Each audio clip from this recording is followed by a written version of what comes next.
வணக்கம். சற்று முன் கிடைக்கப்பெற்ற மிக முக்கியமான செய்தி ஒன்று வெளியாகி உள்ளது. உதயநிதியின் கார் கண்ணாடியை உடைத்த சில முக்கியமான நபர்களால் பரபரப்பு.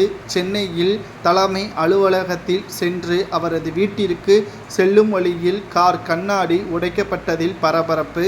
நேற்று பாரத பிரதமர் மோடி அவர்களை ஒருமையில் பேசி இணையதளத்தில் கெட் அவுட் மோடி என்று பதிவு வைரலானதை தொடர்ந்து இன்று அதற்கு தக்க பதிலடியை கொடுத்த தமிழக பாஜக தலைவர் அண்ணாமலை அவர்கள் கெட் அவுட் ஸ்டாலின் என்று உலக அளவில் முதலாவது இடத்தில் ட்ரெண்டிங்கில் தற்பொழுது அமைந்துள்ளது.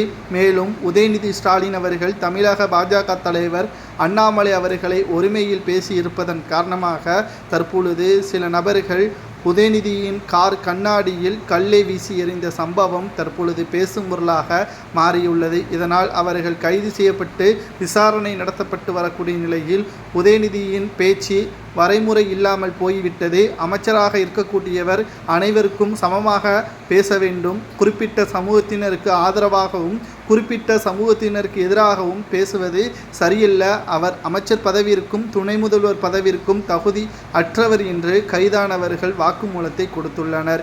இதிலிருந்து நாம் பார்க்கும் பொழுது திராவிட முன்னேற்ற கழகத்தின் செயல்பாடுகள் மிக மோசமானதாகவும் கடந்த 4 ஆண்டுகள் திமுகவின் ஆட்சியே இருண்ட காலமாகத்தான் இருந்துள்ளது என்ற தகவலையும் நம்மால் பார்க்க முடிகிறது.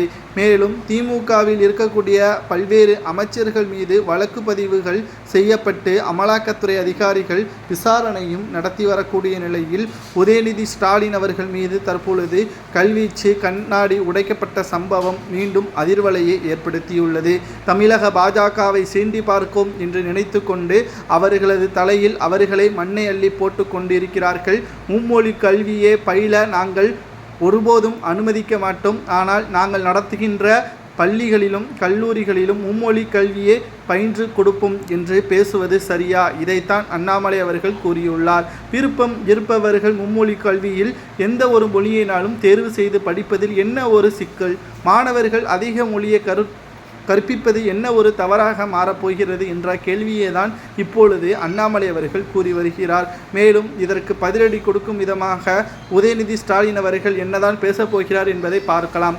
அண்ணா சாலையில் அண்ணாமலை அவர்கள் வந்து பார்க்கட்டும் என்று உதயநிதி ஸ்டாலின் அவர்கள் பேசியிருந்தார். ஆனால் தற்பொழுது உதயநிதி அவர்கள் வீட்டிற்கு செல்ல முடியாமல் அவரது கார் கண்ணாடியை உடைக்கப்பட்ட சம்பவம் பேசும் பொருளாக மாறியிருக்கிறது.